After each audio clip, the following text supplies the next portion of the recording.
Joel Turner here with Shot IQ. We're getting a lot of questions about building thumb gloves. So it's a really simple process. One of the main things is your backing leather thickness. So figuring out what stiffness of leather you need. I use something like this. It's, I don't know, not quite 1/8 of an inch thick. It's fairly stiff. So first things first, now I've got some leather that I've already cut that fits my thumb perfectly. And the cool thing about making these things is you're never going to wear the leather out if you use the right leather.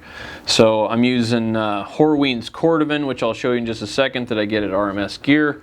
And then, so you're going to want to figure out what shape do I need. So cut something that's fairly, wider than your thumb, and then you can trim it down from there. But that's where that is going to sit. You want to encompass the joint here. This is where the string is going to sit, on the front edge of this joint. So you want to make sure that your leather obviously encompasses that, but also it needs to come past the center line of your thumb. So I don't necessarily like to have it all the way to the end of my thumb because I've got a pretty good callus worked up on my thumb here, but it needs to cover like that much of it. And this backing leather thickness is going to have everything to do with the cleanliness of your release. So we're going to get us a piece of leather. So I like this piece of leather. So let's just put this on here. We'll trace it out, cut it out. We're going to do the whole operation here for you.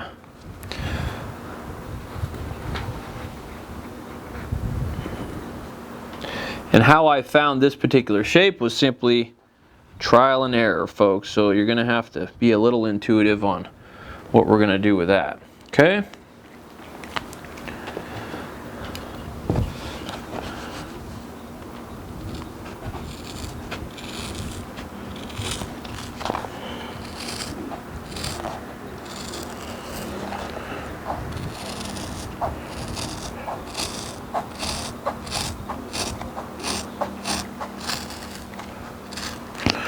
Sorry, I'm being a little slow with this, but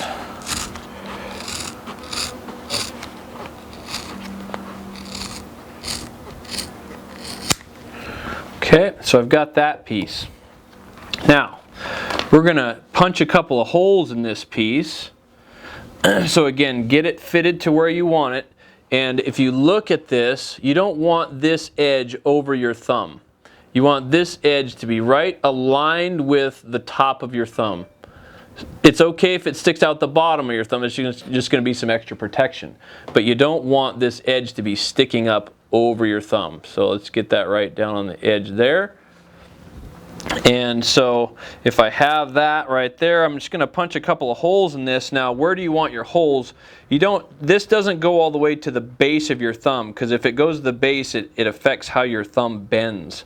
So you want to have this joint, your base joint of your thumb, free to be able to move.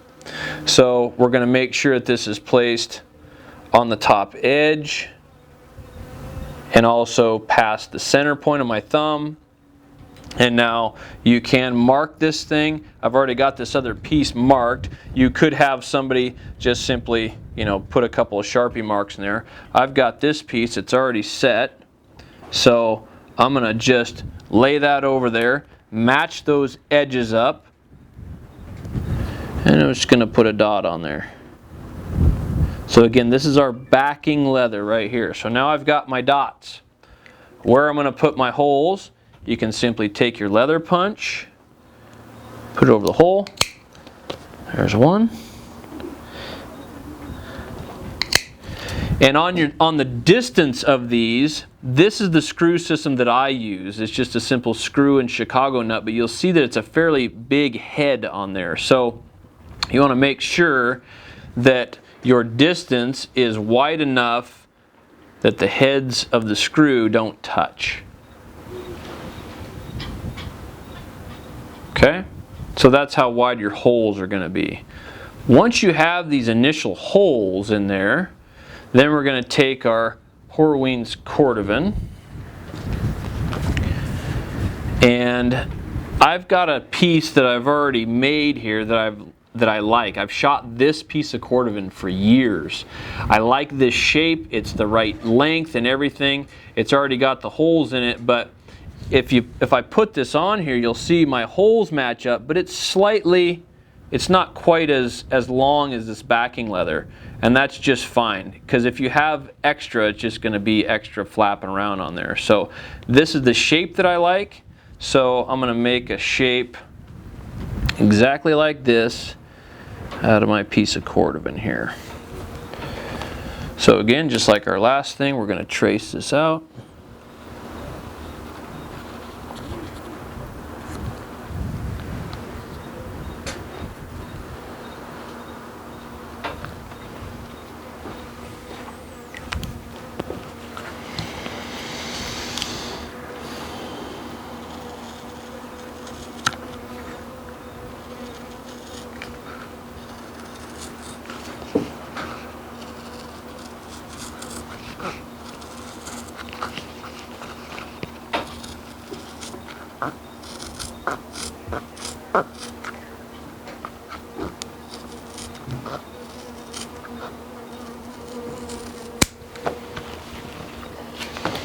Okay, now we've got our piece of leather here. So you're going to match those edges up. And again, my backing leather is slightly bigger. That's just a personal preference. So I take that guy, flip it over, make sure my edges are still lined up. Take my Sharpie. And there may be a better way to do this. I'm no engineer. So I've got my marks.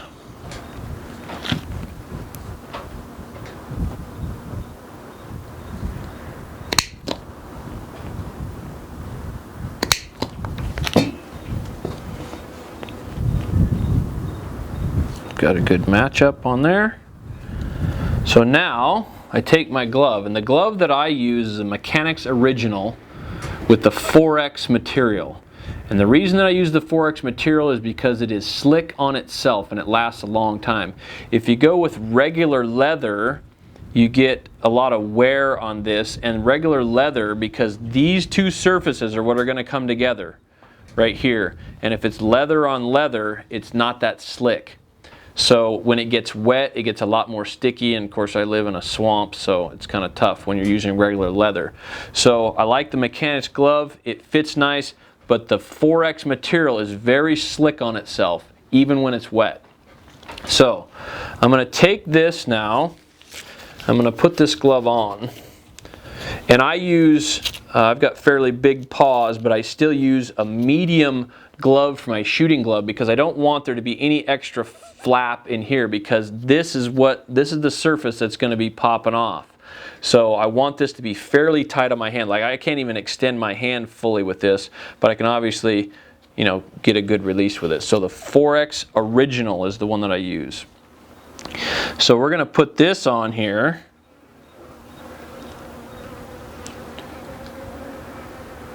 And again, we're going to match, this is our piece of backing leather, we're going to match that top edge right here. This is what's going to come up against your arrow, or if you're shooting a normal sighted bow, this is what's going to come up against your stop knot, this edge right here. It'll actually be cordovan, because this piece is going to be on the inside of your glove. So I've got this matched up. I hold it in place.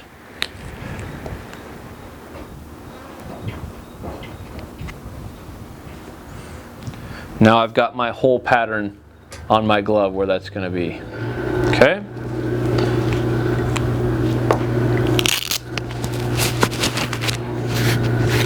Take that off.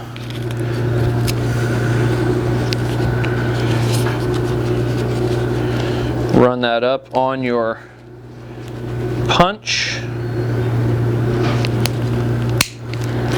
There's one.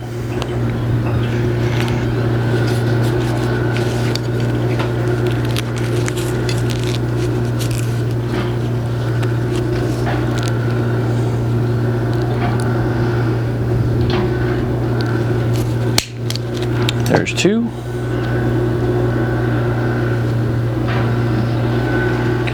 Punch that guy again. Didn't quite get a clean cut on it.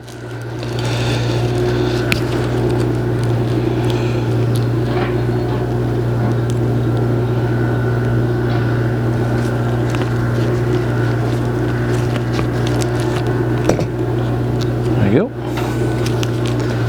Now, backing leather is going to go inside the glove. Your screws, the way I do it, don't have to do it this way, but the way I do it is I have the screws come from the inside. So I take the screws, I put them in the backing leather.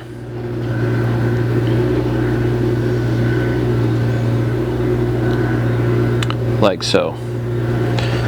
This then gets put inside. And you can put both pieces of leather on the outside if you like. So I've got my screws protruding from inside the glove. Hopefully that'll just sit right there like that. Now I take the washer portion and I push that through my cordovan.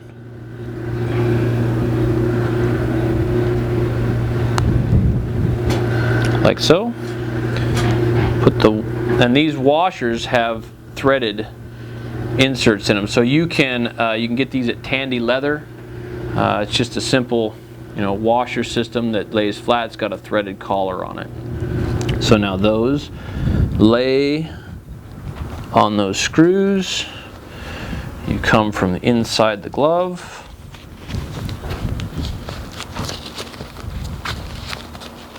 And you're going to expose the screws, and you've got it kind of held together with your other thumb.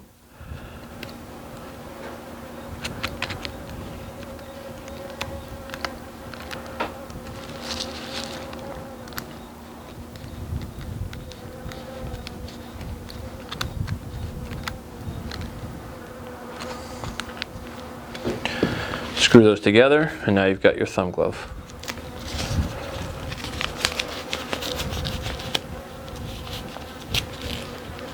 I've got my backing leather on the inside, cordovan on the outside, good match on the top.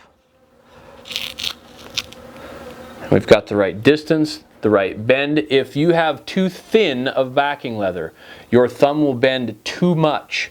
It'll make too much of a hook and you'll get a very grabby type of release. A lot of the thumb gloves on the market, it's too thin and it doesn't protect your thumb that much. If it's too thick, you won't be able to hold on to the string it won't be very strong. So you have to find the right leather, backing leather for it. This Horween's cordovan is the best thing I've ever found for tabs and also for a thumb shooting glove. So this is our edge that's going to be worked. So that thumb's going to be just like so. Visit shotiq.com. Take my online course in controlled process shooting.